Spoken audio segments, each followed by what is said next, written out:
Assalamualaikum warahmatullahi wabarakatuh. Selamat sore. Pada kesempatan sore hari ini, saya akan menyampaikan perkembangan penanganan COVID-19 di Indonesia. Dalam beberapa waktu terakhir, ditemukan berbagai klaster penularan lokal di berbagai wilayah di Indonesia akibat halal bihalal, ibadah tarawih, dan pelaku perjalanan yang dilakukan oleh masyarakat. Seperti yang sudah saya peringatkan sebelumnya, bahwa kegiatan-kegiatan tersebut berpotensi untuk meningkatkan penularan dan berdampak pada meningkatnya kasus positif COVID-19 di Indonesia. Namun nyatanya kita masih belum berhasil sepenuhnya mencegah penularan. Oleh karena itu, saya meminta kepada masyarakat untuk belajar dari pengalaman dan lebih berhati-hati serta terus meningkatkan kepatuhannya terhadap protokol kesehatan sebagai upaya melindungi diri dari penularan COVID-19. Dari sini kita bisa belajar bahwa sebagus apapun kebijakan yang dibuat, apabila tidak diikuti dengan partisipasi aktif dari seluruh lapisan masyarakat tanpa terkecuali untuk mematuhinya, maka tidak akan terimplementasi dengan baik dan memberikan dampak positif. Kolaborasi antara masyarakat, pemerintah, dan juga tokoh masyarakat serta tokoh agama merupakan hal yang penting untuk terus meningkatkan kedisiplinan terhadap protokol kesehatan. Selanjutnya, pemerintah resmi memperpanjang pemberlakuan Adendum Surat Edaran Nomor 13 Tahun 2021. Dalam perpanjangan adendum ini, maka periode pasca peniadaan mudik yang awalnya berlaku dari tanggal 18 Mei sampai dengan 24 Mei 2021 diperpanjang hingga tanggal 31 Mei 2021 khusus bagi pelaku perjalanan antar daerah di dalam Pulau Sumatera dan pelaku perjalanan dari Pulau Sumatera menuju Pulau Jawa. Oleh karena itu, saya minta kepada masyarakat dapat mematuhi seluruh persyaratan perjalanan yang ditentukan dan kepada pemerintah serta Satgas di daerah untuk dapat melakukan pengawasan secara ketat terhadap para pelaku perjalanan tersebut. Berat bagi saya untuk menyampaikan fakta bahwa proses belajar bersama yang kita lakukan masih belum menunjukkan hasil yang kita harapkan, baik dari pelaksanaan kebijakan yang berlapis seperti pembatasan mobilitas penduduk maupun partisipasi masyarakat dalam mematuhi kebijakan dan protokol kesehatan.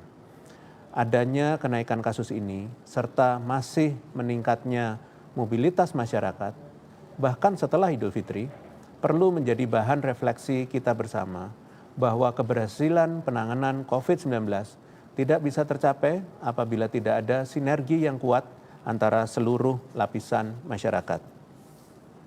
Selanjutnya saya akan mengumumkan pembaharuan kebijakan pelaku perjalanan dalam negeri pada periode arus balik pasca libur Idul Fitri.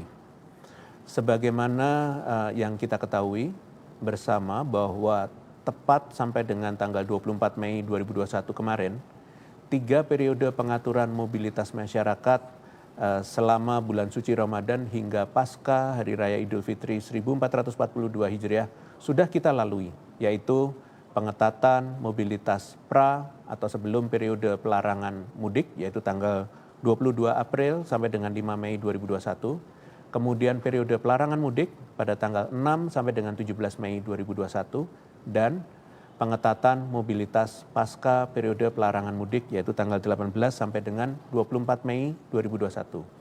Maka tepat pada hari ini, Rabu 25 Mei 2021 melalui data yang ada serta kesepakatan antar kementerian dan lembaga terkait, maka berlaku kebijakan pelaku perjalanan dalam negeri yang baru yang secara sederhana dapat kita bagi pemberlakuannya sesuai dengan regional dan pulaunya, yaitu ditetapkannya perpanjangan Adendum Surat Edaran Nomor 13 Tahun 2021 yang berlaku sejak tanggal 25 Mei sampai dengan 31 Mei 2021 bagi perjalanan di kawasan Pulau Sumatera, yaitu dalam pulau atau antar daerah, yaitu pemeriksaan wajib hasil tes RT-PCR atau rapid test antigen maksimum 1 kali 24 jam atau Ginos COVID-19 on-site sebelum keberangkatan oleh Satgas di daerah masing-masing di titik penyekatan. Dan keluar Pulau Sumatera menuju Pulau Jawa melalui testing acak rapid antigen di Pelabuhan Bakahuni. Dan kembalinya diterapkan surat edaran Satgas nomor 12 terkait pelaku perjalanan dalam negeri bagi tujuan perjalanan di luar Pulau Sumatera, yaitu khusus untuk tujuan Pulau Bali, moda udara berlaku hasil PCR 2 kali 24 jam, antigen 1 kali 24 jam, Jinos on-site, kemudian moda laut dan darat berlaku hasil PCR atau antigen 2 kali 24 jam, Jinos on-site.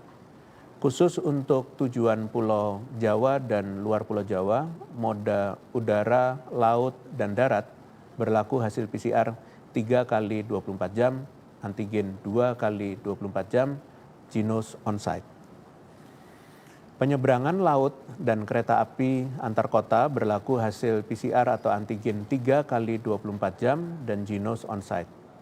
Dan perjalanan rutin darat dan laut aglomerasi berlaku hasil PCR 3 kali 24 jam, antigen 2 kali 24 jam, Jinos on-site yang diperiksa secara acak di titik-titik penyekatan.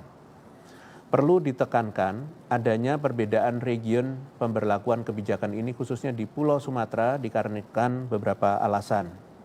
Kondisi kasus di Pulau Sumatera yang cenderung sedang memperlihatkan tren yang kurang baik. Berdasarkan data dari Kementerian Kesehatan per tanggal 23 Mei 2021, 3 dari 4 provinsi dengan angka keterisian tempat tidur yang hampir menyentuh ambang batas atau di kisaran 50,01% sampai dengan 69,9%. Semua berasal dari Pulau Sumatera, yaitu Provinsi Sumatera Utara, Sumatera Barat, dan Riau.